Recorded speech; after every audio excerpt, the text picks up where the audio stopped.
Welcome to the Jackson Postcast, behind the paywall, the last Sunday of June 2025. Brandon, how are you doing? Is it hot? Are you melting outside? I don't think I'm melting, but the temperature was not as hot today. I didn't immediately feel like I was going to be well done too early. As soon as I walked out, I mean, like when I went to church this morning, like this time of year on Sunday mornings, you get the clothes out of the dryer, so you're already warm. You're working up a sweat, getting the kids ready to go to church and all that stuff. And it's like, I don't want to go out. Can we just stay home from church today? And the wife is like, no, I'm the pastor's secretary and you're a deacon. We got to go. I'm like, all right. Oh, and I just grin and bear it and go and just pray that I put on enough deodorant for the people of God that morning. No, but I do want to throw a disclaimer out there. One, I've got about 4 or 5 dogs on the other side of the yard over there, so if they're barking, that's what's going on. Also, if y'all hear a lot of explosions, I'm going to sound like I'm one of the in-the-field correspondents for the Daily Show, so I'll let you be Jon Stewart in this roleplay, Gabe, but I'm not in Iran. I am actually in Medina, and this is the first official night that people are allowed to shoot off their fireworks like it is in Jackson, or maybe tomorrow night, but some of them are Jewish, so they think June 30th has already started as soon as the sun set. So, Wow. if you hear explosions, I'm not in Tehran, I am in Medina, in Gibson County. So today was the first day that they could legally shoot in Jackson too? Because I've been hearing them a lot. 30th. Okay. But I mean, last week we heard them shooting while we were recording this podcast. They definitely couldn't shoot on June 22nd. I think June 30th is the day that both of them can start. Man, I cannot imagine what July 4th is going to be like. I didn't think it was going to be that different as in past years, but I have a feeling it's going. For Jackson, it definitely will be. I mean, it's like the fat guy who's not allowed to eat anything good for 3 weeks. Oh, I've lost 10 pounds. Let me go down the Oreo aisle. Cheat day. Yeah. And, and I'm speaking from experience on this. Do you realize how many bags of Oreos you can put down in one sitting if you hadn't had any for 3 weeks? Is that your favorite cookie? Is that your favorite dessert cookie on the cookie aisle? I mean, if you give me an Oreo or a Swiss cake roll or oatmeal cream pie, Oreo's probably going to be number 3 on that list. But I mean, it's like Georgia, Alabama, Ohio State. Take your pick. One of them's going to win the championship. One of them is going to win the championship. Yeah, right. Well, Georgia, Ohio State, or Michigan now. Michigan probably is more likely than Alabama at this point, but I don't know. Maybe this is our year. When I worked at Northeast at the vending machine, they sold a double stuffed Oreo cream pie, right? So it was like the oatmeal cake on top, on the bottom, then one in the middle, and then the cream in between all of them. I think it was like by itself, it was like 600 calories. And I would get a couple of those a week. That's diabetes for $1.50. That's right. They're so good, though. I would go Swiss cake rolls. I hadn't thought about those, but you mentioned that. I love Swiss cake rolls. I mean, they're just little tubes of chocolate with cream down the center. I mean, what's not to love? I mean, some of the outer layer of the chocolate slides off with the bag, but that just gives you a reason to lick the cellophane after you drunk all your milk. Yep, the milk with it. I lean toward the chocolate chip cookies with M&Ms. That's Laura's favorite. So if we're gonna watch a show and have some junk food, that's what so I'm all about that. I can see that. But cereal is my biggest weakness. Donuts too, but stuff that I will actually buy at the store and keep in the house from time to time. Cereal is my fatal flaw. Lucky Charms, Cinnamon Toast Crunch, alternate back and forth. All right, so real quick, and then we get into the news. But speaking about donuts, this past Thursday or Friday morning, I met somebody at Green Frog for an interview. It'll be in this week's paper. And I actually had breakfast before I went. We met at 9 o'clock in the morning, and I said, me, get a large straight black coffee. I've had breakfast already. I don't need to eat anything. And I'm getting coffee for everybody. And I was talking to 2 people, and one of them was looking at the muffins. I was like, yeah, go ahead and get a muffin. And the other person got something. And I didn't realize that they had donuts at Green Frog. And I'm like, I'm not strong enough. At some point, maybe I will be. But I tapped out quicker than somebody in MMA that tapped out real quick because I was like, give me a glazed donut with that coffee. Well, if you're going to get a donut, glaze would be the way to go. I mean, if you're going to have to get one. if there are donuts at school and they just sit there all day, like Brandon, I'll eat seriously. This is bad. Like I'll eat 5 or 6 in a day. I just keep going back and I can eat them in 2 bites. There have been times where I will be, since I moved to Jackson, and I'll go like to Birmingham to see friends, or when I was a sports writer, the Southeast Sports Writers Workshop would be down in Birmingham at the Alabama Sports Hall of Fame. I think it still is every year. I always stop in Coleman before you get on the interstate to fill up on gas, and might as well get something while you're in there. And it would be not out of the ordinary for me. And it probably wouldn't be out of the ordinary for me now either, to get like a half a dozen of the Krispy Kremes. They're probably like 2 or 3 days old. And those things are extinct before I get to Birmingham. That's only 60 miles. That's an average of a donut every 10 miles. So Donut every 10 miles, donut every 10 minutes. Look, there, and I mean, like there is, I don't know what chemicals are triggered in the brain when you put something like that in your mouth, like that much sugar, but like some chemicals are released to make you want to continue to eat those over and over. That's why, like during the school year, my diet's so much better during the summer because I don't buy that stuff and keep it at home. The only way I'll eat it is if it's just there and out. But man, if it's there and out, I'm gonna kill it. You work with a bunch of fatties. Dude, like that's a whole other conversation about like education, and I think like sort of what teachers need to be at this point in the classroom. Like it is an active job. And if you're not active in the classroom, you're not going to be effective. So anyway, that's a whole other conversation for I didn't realize we were debuting Gabe Tells Brandon Why He's Fat podcast.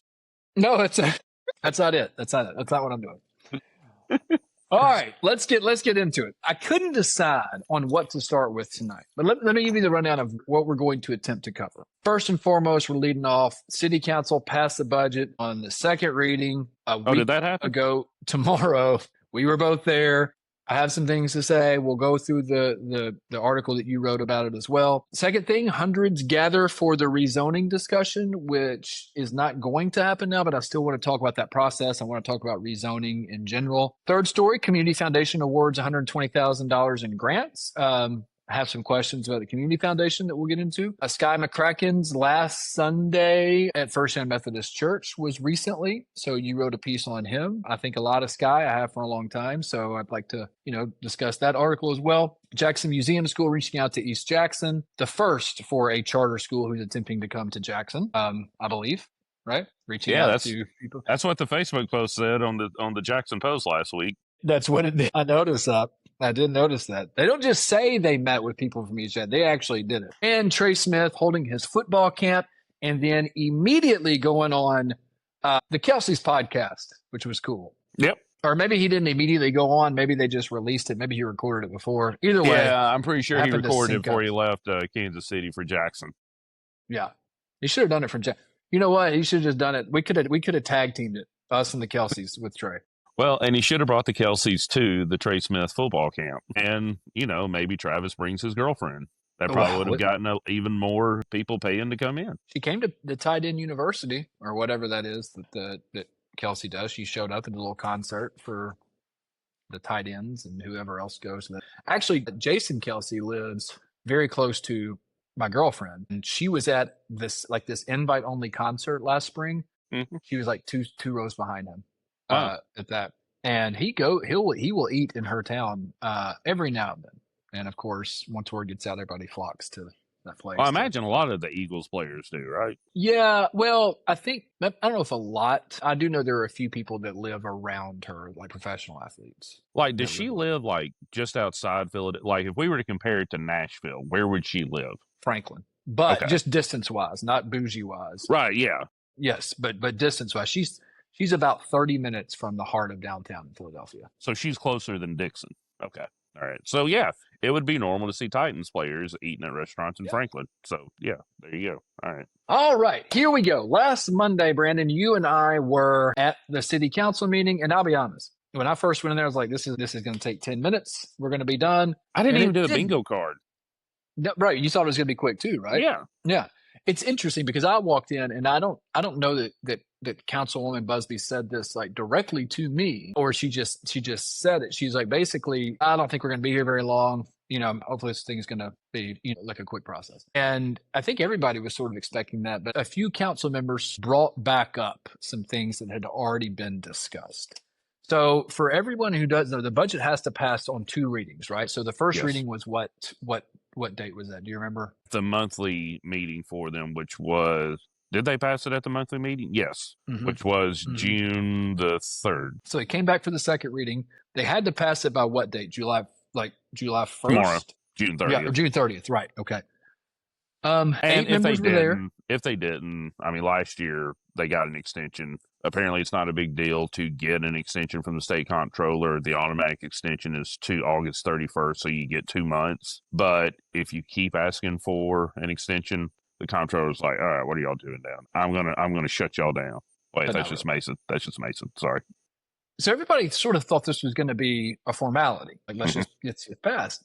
Councilman McMean opened the discussion. He was concerned about is it dipping into the fund balance so much? And he brought back up, is there anything else we can cut? And that's where I got a little bit, I don't say lost, because it felt like it was teetering on the edge of kind of this 3 ring circus vibe that the previous meeting had. Did you feel that as well? Or I felt we were on the edge of it, like that new roller coaster. It's been debuted up at Cedar Point or whatever, where you roll to the top and then you're on this thing and then it just suddenly starts to tip over until you lock into another track at 90 degrees and you're going straight down. You're like 170 feet up in the air. I felt like we were in the edge of teetering over, and then they pulled back. But yeah, when Councilman McMean brought that up, he's starting to ask Nathan Reed, the city recorder, questions about okay, if we do this, how far are we getting into the fund balance? And to recap, we've been over it a couple of times already, but to give it a quick recap, if the fund balance drops below 15% of your annual budget, nothing is going to happen. No actual penalty will be taken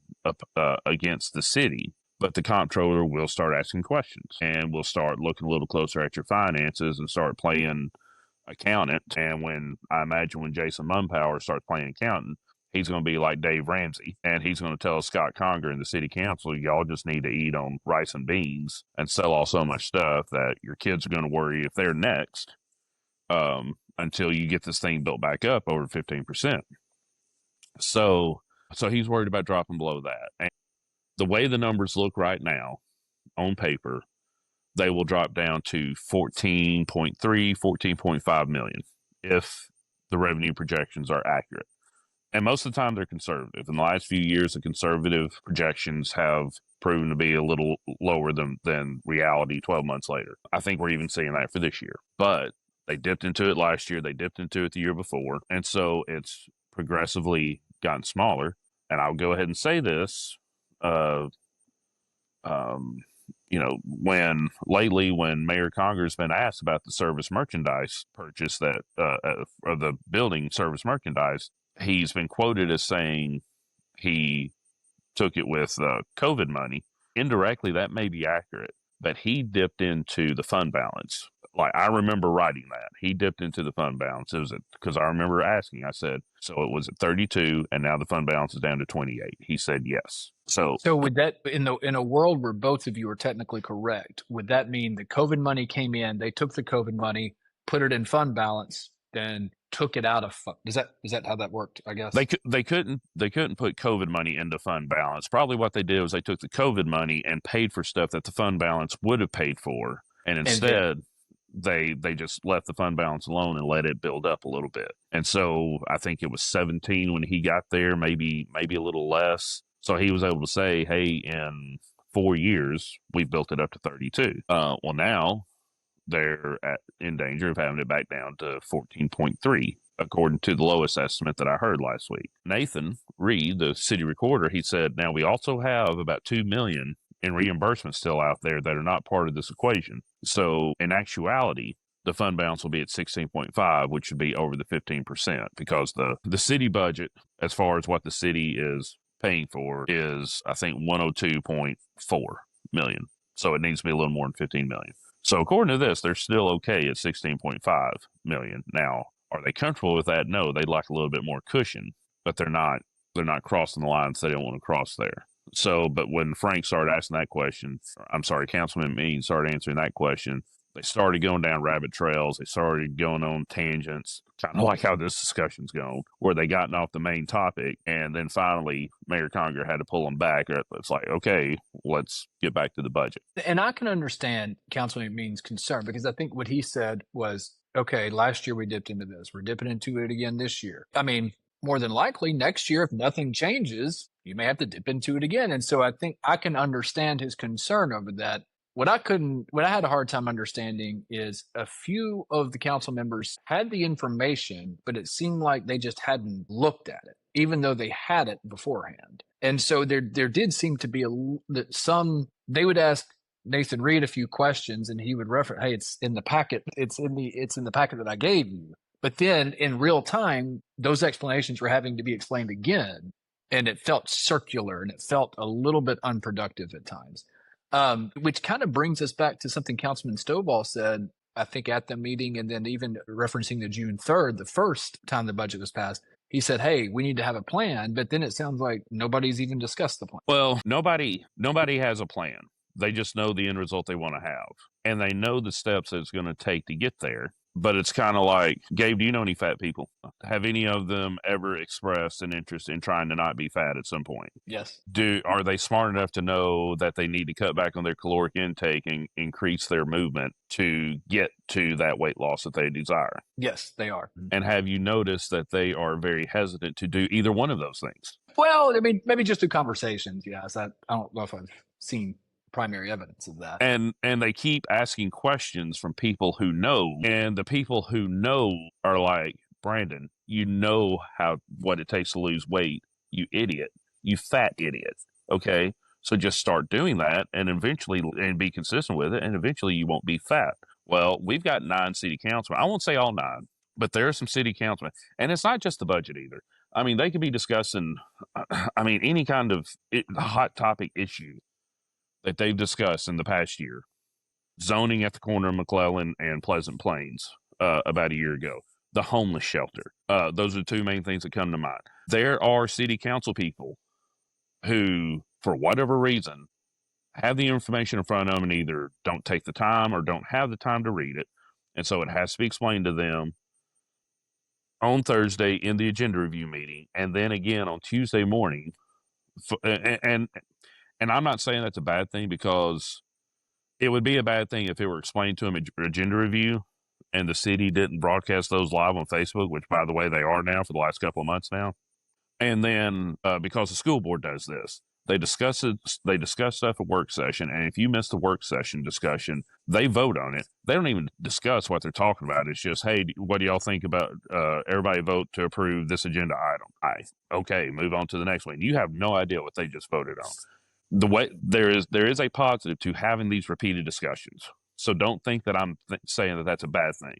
But there is a consistent cycle in these discussions where, our buddy Chuck, he wore a T-shirt at the June 3rd meeting. It's in your packet, or look in your packet, or something like that. Because that is what is told to Larry Lowrance more times than not. That's been a bingo square more times than not in the past year. Frank McMean, he's the budget committee chair. He brought up the questions that he brought up at the budget committee meeting on June the 2nd, made the official motion on June the 3rd. They talked through the whole thing for over an hour before finally winding back up at where they were on May 22nd, when all this discussion really started in earnest. And they essentially did the whole thing again, but only took 30 or 45 minutes this time, last Monday, to get where they were on May 22nd. And it's either you're not listening, you're forgetting, or hopefully there's a positive option here you really want. And Richard Donnell all the time is asking questions, and he'll say, just for the public record and so the people can hear it, please explain this to, somebody that's appearing before city council. So from that aspect, it's a good thing. But also at the same time, it's like, anybody who's paying attention doesn't need this repeated to them. Just vote yay or nay. And if you're voting nay, discuss that, and let's move on. So where did this end up? And actually, you mentioned Councilman Lawrence. He proposed something in the middle of all these, right? And I think Councilman McMean may have as well, where they were going to pull 1.5 million out. And I think what I was wondering in that moment is like, if they're going to do that, like, do we have the time to go through and see where that 1.5 million comes from. I know they're going to leave like fire and police alone. I forgot the other one. They were not going to touch that, but The then they Civic were Center. the Civic Center. But then you opened up a whole other Pandora's box. And well, what about IT? Right? I remember that was a comment like because if you don't, that's a safety issue at that point. If you don't update or give them the funds to update their whatever technology, the Windows update, whatever they need to do to make sure nobody can hack into the system. For me, it seemed like these are things that should have been. I know you can't discuss things technically, right? Like outside of public meetings. These That's things why they should have, have agenda reviews and workshops.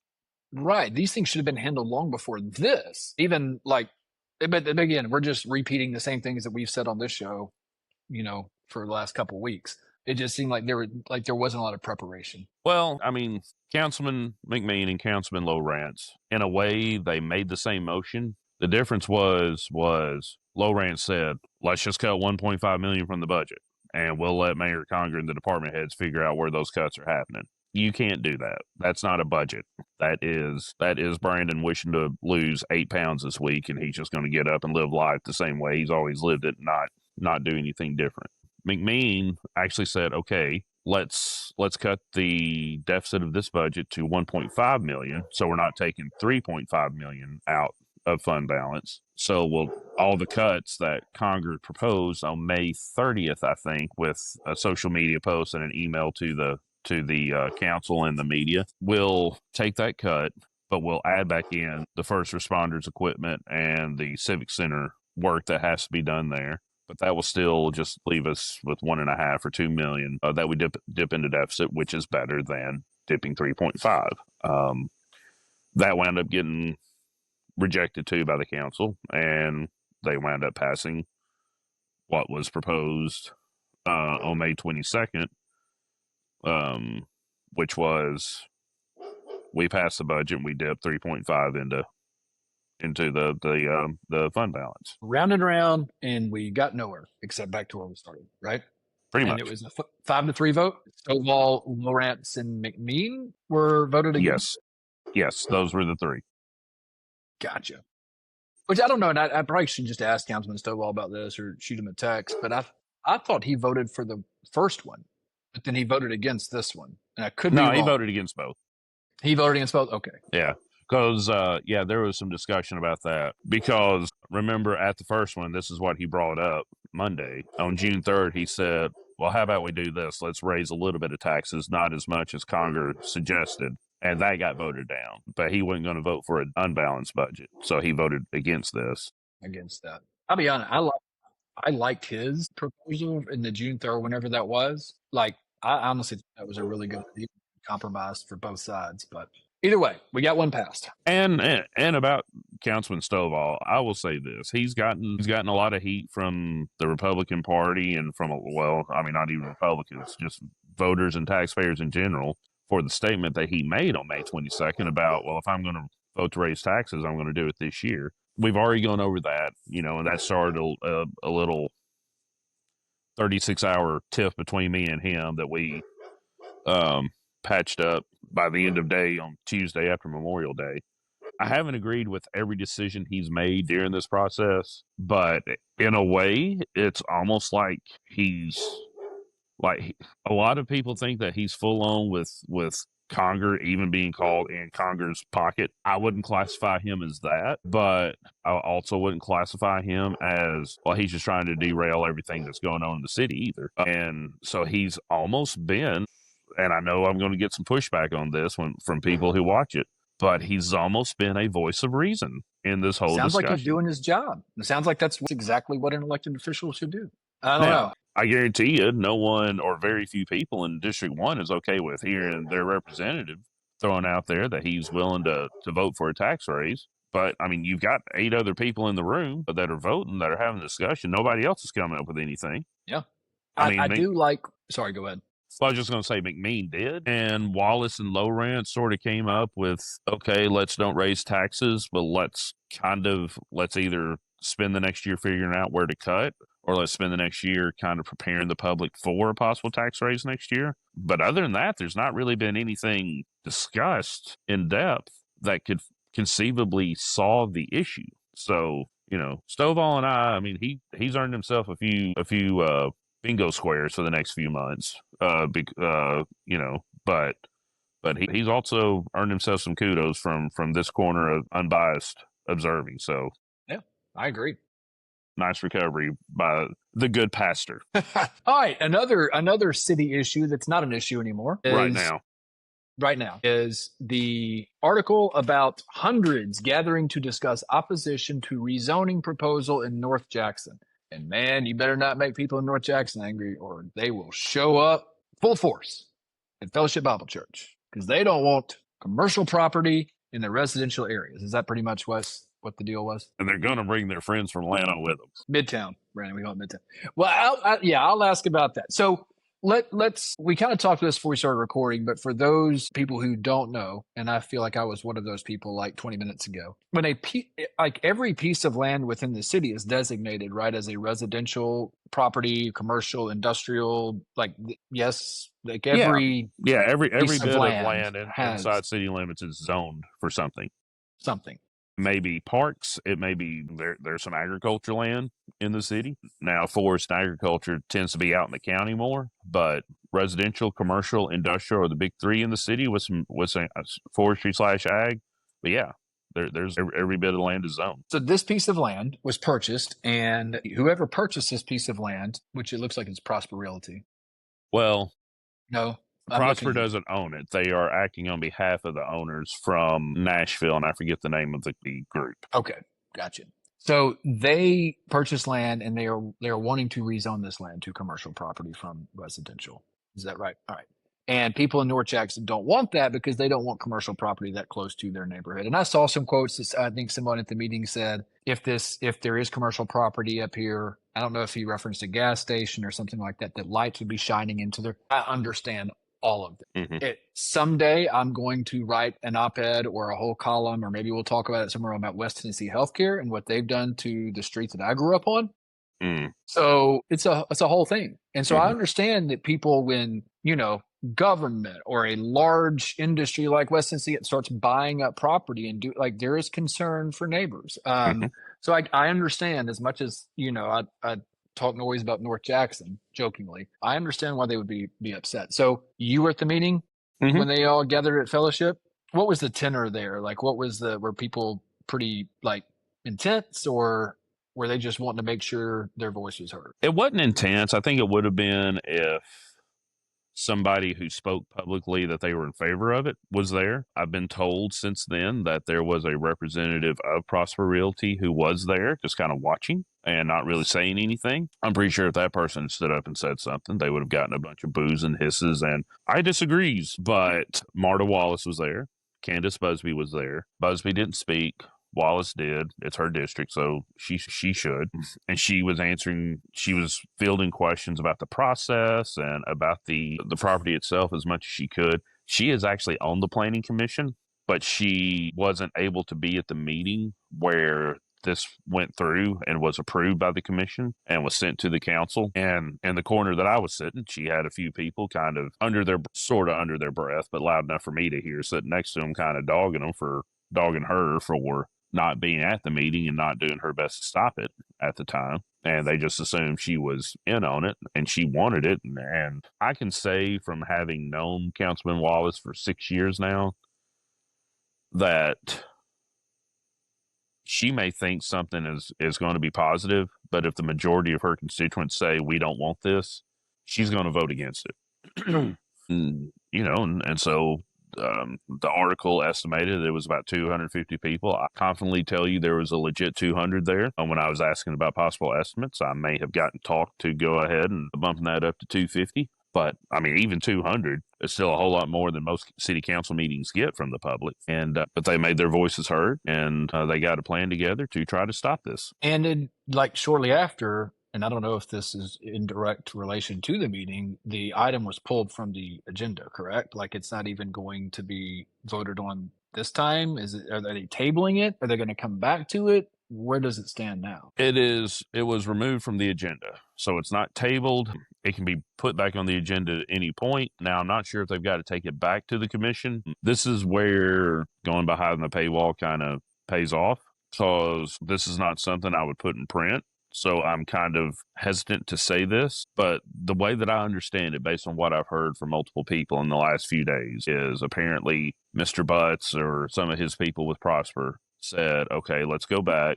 Let's regroup. Let's maybe change our approach. I think they're going to go to the people first and talk to them before they go to the city and just say, hey, we're willing to work with you. Maybe they're, well, I haven't heard that, so don't quote me on that. But maybe it's okay, what do you want? And at the end of the day, all they got to do is get 5 people to vote for it, vote for whatever they want, and they can do whatever they want there within the parameters of the zoning. Did they say what this would be other than commercial? Like, did they have specifics on what type of property it would be? Well, first off, the whole land wouldn't be commercial. They would keep most of it residential. They would just want commercial, the strip bordering Windy City, which we haven't said that. It's the southeast corner of Windy City Road and McClellan Road. So literally halfway between TCA and USJ. And the strip bordering Windy City would be commercial, and they're thinking they would just put 2 or 3 office buildings. I wouldn't say a strip mall, but maybe 2 or 3 different retail locations there right next to each other. And, they're thinking maybe a coffee shop, maybe a bank, maybe something like that. And then at the corner itself, they would put a convenience store. And I can see that. There's enough people out there in Northwest Madison County in the city to support something like that. Again, I understand why residents maybe wouldn't want that. But if you think about having to go, you've got to go all the way to the Columns from there, which doesn't seem like a huge stretch. But if you're living west of Windy City, and there are houses and neighborhoods there, that's a ways to go. If you're, low on gas, you go, I got to get out, and it'd be great if I could just run down the street real quick. Honestly, if I'm living on Windy City and I'm living north of Ashport, I'm not going to drive into Jackson. I'm just going to drive up to Humboldt, because Windy City takes you right in the middle of downtown Humboldt. There's a gas station, not in the greatest part of town, but there's a gas station right on the road. As soon as you cross the railroad tracks and you're getting into quote unquote downtown Humboldt, there's a gas station on the right there, right past the church and a cemetery. So you could go ahead and get gas and be back in like 12 minutes. But Madison County ain't getting that tax money, though. Exactly. Marvin Sykes is, and you may remember my opinion on him from when we discussed Humboldt stuff last year on the Shields Report. I do. I remember. So this is, and again, like I said, I understand that the residents' concerned. So I guess we'll just have to, it's a wait and see kind of thing, right? Which, and you mentioned Mr. Butt talking to the community. Like, I feel like that's probably the way to do all of these things on the front end. I mean, I think the unknown of anything is what is the scariest. And so if people don't have any idea, they just know, hey, that they want to make this commercial, then of course they're going to be resistant. Yeah. And I mean, like last year, we had the situation on the other end of McClellan at the corner of Pleasant Plains, where Joel McAlexander wanted to change that zoning to essentially do the same thing. He wanted to put a bank and a couple other small retail places there in that one pizza parking lot, and have something nice there. Not let it be a gas station, not let it be something that would quickly become run down, not even anything that would generate traffic. Because that's one question that I had for people Monday night at that meeting. Like, how much traffic do y'all really think a gas station is going to generate? Because I live in Medina. Most of my work, I'm going to go into Midtown or downtown Jackson. I'm going to go over to McClellan and Windy City and get gas on my way to downtown. I'm not going to do that. Most people aren't going to do that unless it's one of those convenience stores that's got some really awesome chocolate gravy in the morning for breakfast or something. I might do that. But just for the gas, unless it's like $1 less expensive per gallon than everywhere else, no, I'm probably going to get it in Medina where I usually get it, and unless I just happen to be low on gas after covering a basketball game at TCA or something. Here's where I would push back a little bit on that. And if I was a resident out there, this would be my concern, especially if I'm planning on being there for the next 30 years. You get one commercial, whatever it is in there, a coffee shop, a gas station. All of a sudden, people are like, look, you can be against all this stuff when it's not there. But when it's there and it's super convenient, all those people who don't want it, they're going to be going there. They just will. They're going to be making, it's going to, oh, this is nice. And then other convenience stores or whatever else, other commercial properties, oh, this is making money. Well, let's put one here. Then all of a sudden, what has been forever a very exclusive residential part of the county has now become, like, I'm not saying the Columns West. I'm not going that far, but it definitely changes what that area of town is.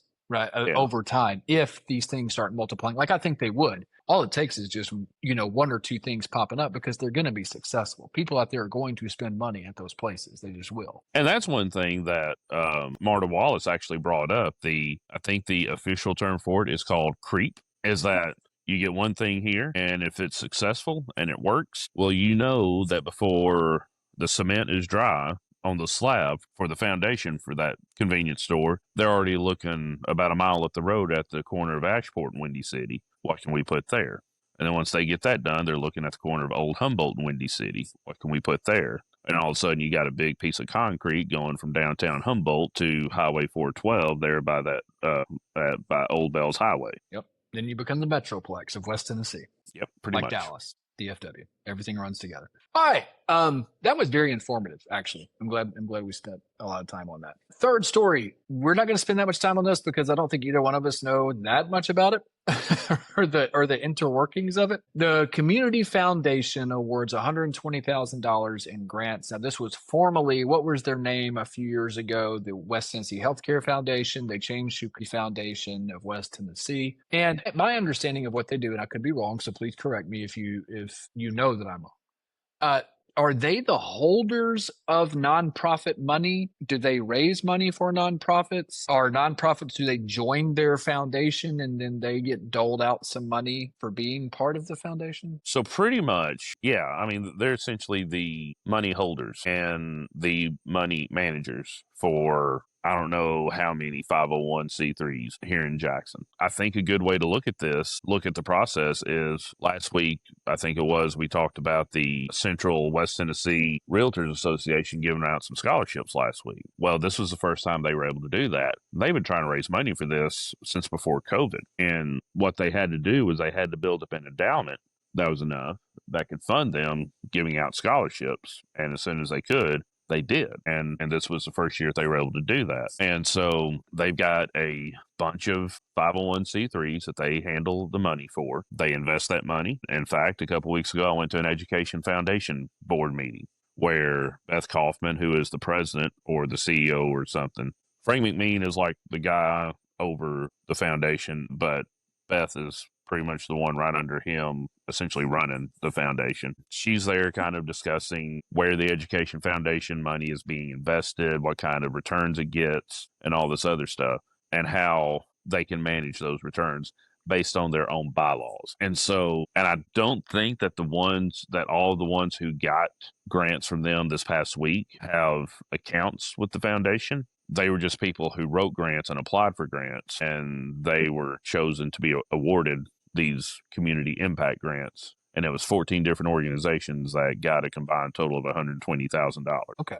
Do you know some of the organizations off the top of your head? Any of them stick out? Do you remember? Yeah, I mean, a lot of them were local organizations like the Star Center, I Love Your Block with the city, not YMCA.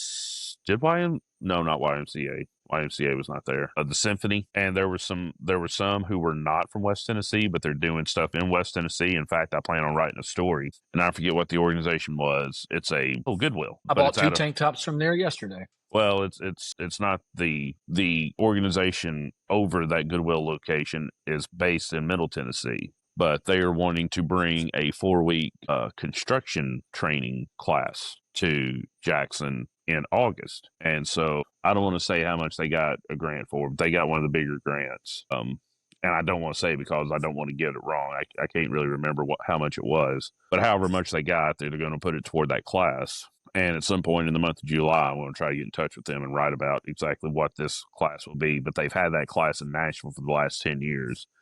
And they say it's done well, so now they're wanting to bring it to West Tennessee and Jackson. That's awesome. That's good. All right. 4th story. Sky McCracken is, well, I shouldn't say he's already left First United Methodist Jackson to become the, what's the word for Methodist, or the pastor, I guess? He's a pastor. Called it senior pastor in the story, and no one has said, we don't call our preachers that, so I guess we can go with that, senior pastor. Yeah, last week was his last Sunday. I actually meant for this story to run in the previous week's edition, but we ran out of space. So I told my designers, this has to run this week. It is time sensitive, but it actually worked out because Adam Johnson also wrote a column to kind of go with the story. So we had a nice little team up effort there on behalf of Sky, who myself, yourself, and Adam's self all are big fans of. So. About a year ago, I had him on something like this is Mm-hmm. when we were doing our thing with Walker Talks. And Right.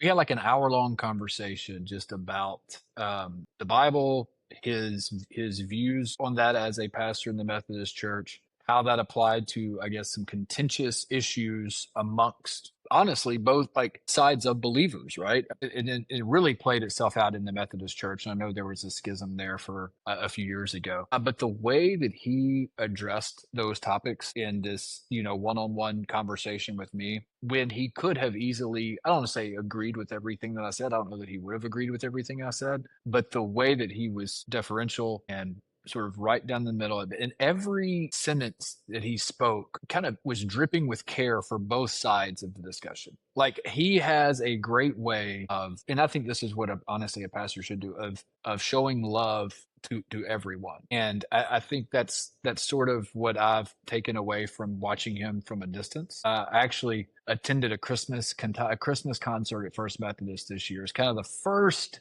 time I kind of went back to a church in a long time. Yeah.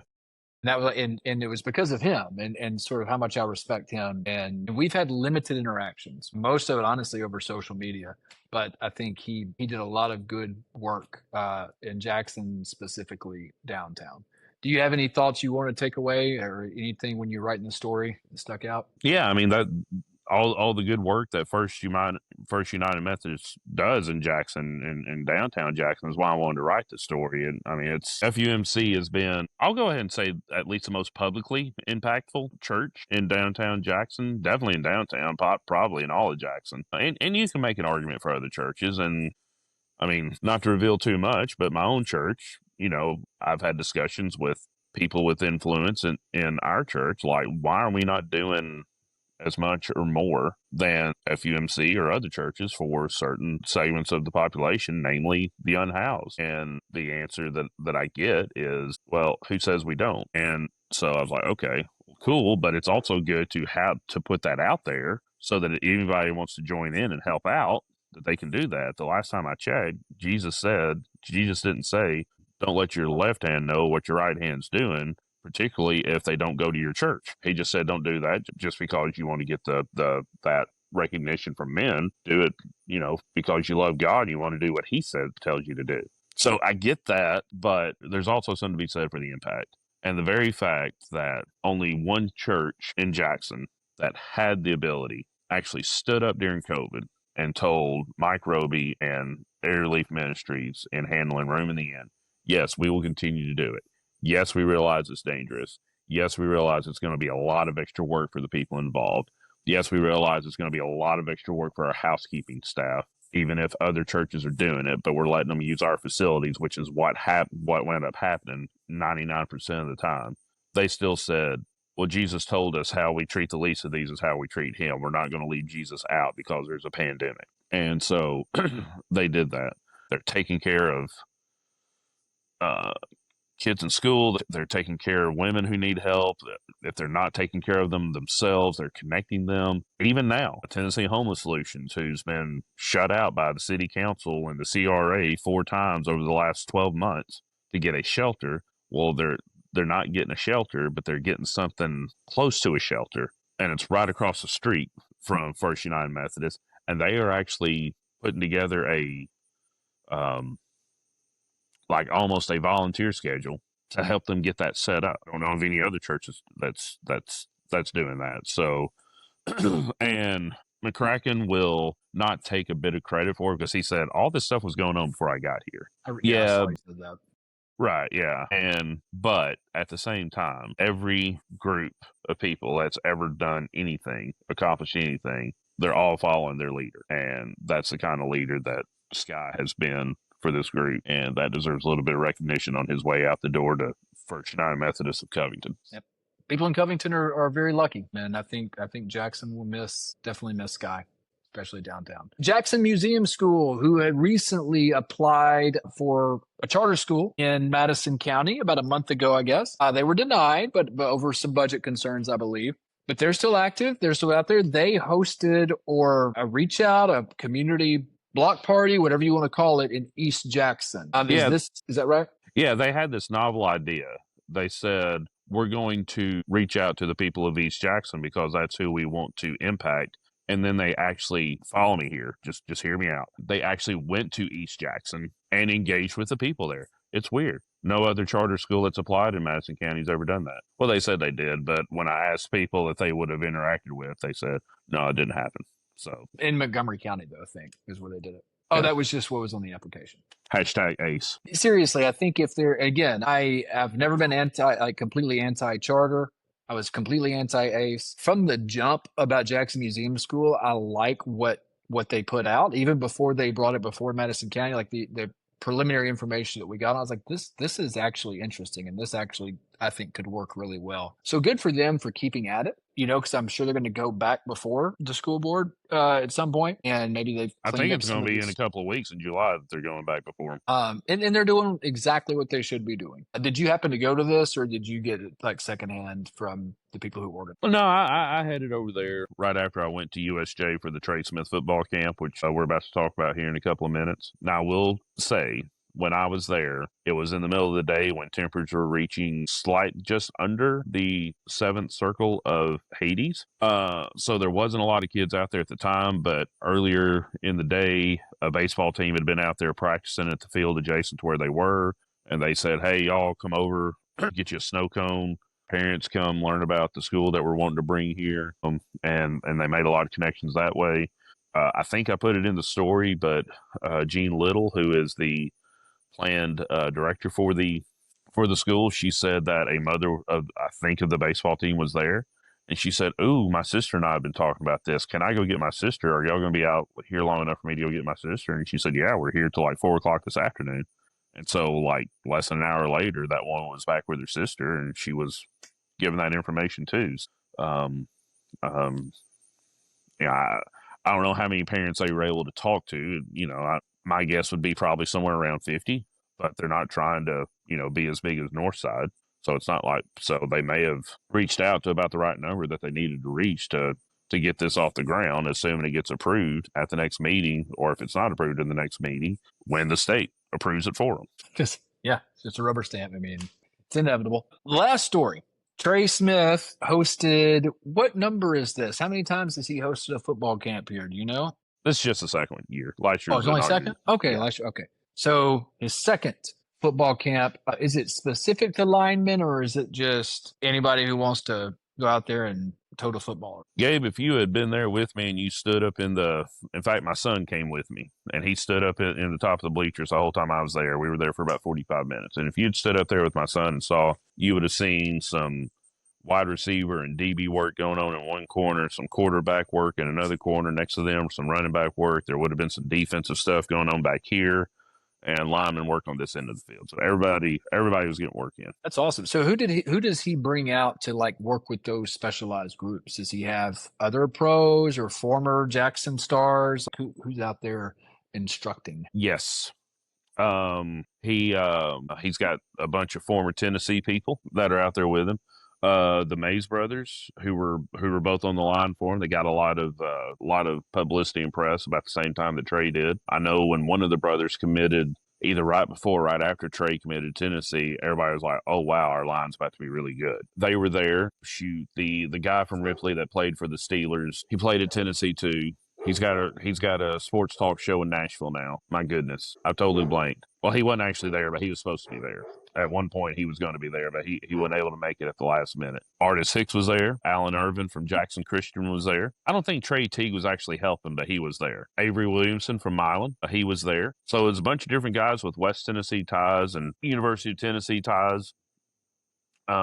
Given a lot of kids from around West Tennessee, I think it was 300 campers in all, giving them a chance at some technical instruction in their given or chosen to play that they're not going to get very often around here, unfortunately. So big thanks to Trey and his sister Ashley for working to bring that here. And they had a lot. They said they had a lot of help from different people and different companies around West Tennessee. USJ obviously for hosting it, and Dynamics was there doing the athletic training, and they were doing a lot of work getting kids off the field when they got too hot, because as hot as it, Cramps, I'm a lot of sure. cramps, a lot of kids just not being used to working in that kind of heat, because I mean it was hot that day.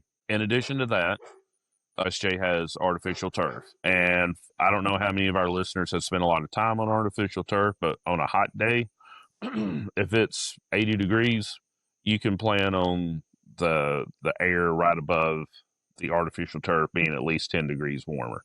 So if it was 80, which it was more than 80, it was like 304. So right on top of it was like 314.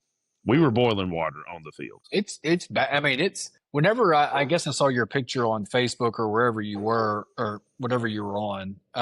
You said you were out there. I was like, dude, he's like got to be dying because that was a hot day. So I can't imagine like running around on a turf field, in the middle of the day when the heat index is about 102. So Well, the they good must thing have was wanted is to be that out there.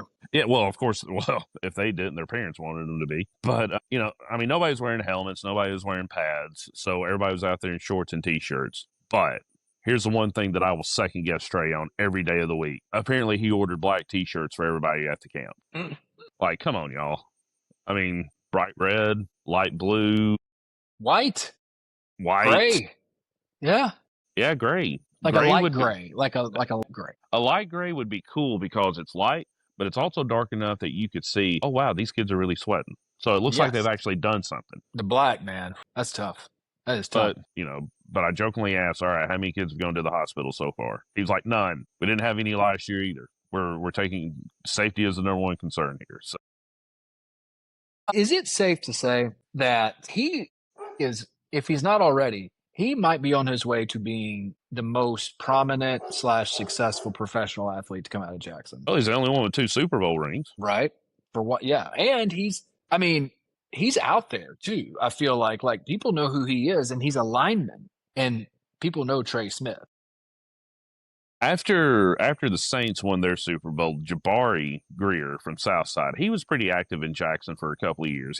That's kind of, at least publicly, kind of waned somewhat in the last few years. But I mean, Jabari's retired from football. He's built his own life. I think he's living in Louisiana now, so he's concentrating any efforts like that down there where his family is and where his kids are. So that's understandable. But Trey Teague is back here, Artis Hicks is back here, and they're involved in stuff.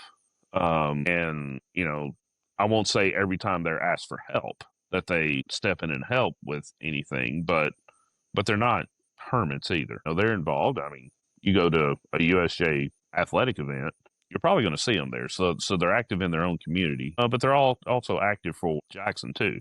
When the shooting happened at North Park, now 2 years ago almost, August of 23, and Mayor Conger and Tony Black and Chief Corley held a press conference at the park the following week. Trey Teague was one of the people there because he was on the board for the soccer club that was having practices there that day. So, he's involved too.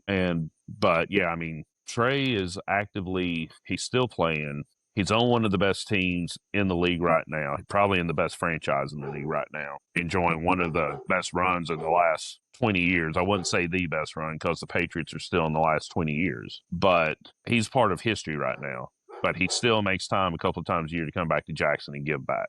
So, yeah, if he's not there, he's definitely on his way. That's what I was going to say, because the person that comes closest is Al Wilson, but Al, and I was surprised, like I don't remember him ever really coming back and doing a lot in Jackson, right? Like I know he lives in Atlanta, or that's the last I heard, that's where he was living. But he was, I think, sort of the biggest one to come out up to that point, right? National championship, real Pro Bowls in the NFL, obviously cut short by injury. He had Philip Fulmer driving him to school when he was still at JC. Wait, I didn't know that. Did he? That's what I've been told. Oh, I don't know. I was only a sophomore. Al once accused me of stealing his wallet, and I was scared to death. I did not steal his wallet. But how do you still exist in this world? I know. Luckily he was like, he took pity on me because I was like, 5'4", 95 pounds. And I might have wet my pants whenever he came at me.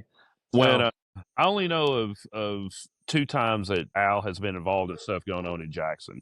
Do you remember when Trey Smith was in high school and Butch Jones had a camp at USJ? Obviously, that was to recruit Trey, but he brought back a bunch of former Vols, some VFLs, to be a part of that camp. He was there for that. And like 2000, when Eric Jones was still principal at JCM, he called me up. He said, "Hey, I got a story that you're probably going to be interested in. Can you be here at about 10:30 or whatever? About an hour and a half away from when he called me."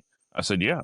He said, "All right, just come to the office. I'll take you where you need to go." I said, "Okay, cool." Well, I show up and WBBJ shows up and somebody else showed up, and he takes us back to this classroom in the back of the building. And it's a bunch of kids who have been getting in trouble a lot lately. And apparently Al just happened to be in town that day or that week visiting his family or whatever. And Eric had heard. He said, "Hey, can you come talk to some teenagers for me that need some straight talk?" And I said, "Yeah, sure." And he showed up and we got to listen to part of his talk with him. And then he looked up at all of us. He said, "I need all y'all to leave the room. Just leave me with them." And he looks at Eric and Al said, "If you need to stay, okay, but I'm also asking you to trust me." And so Eric comes out with us and he leaves Al in there with him.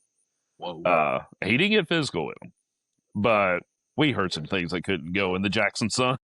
Hey, sometimes that's the way it's got to be. Honestly, Had to talk to the kids in their language, so that's what he did. that's the way you got to do it.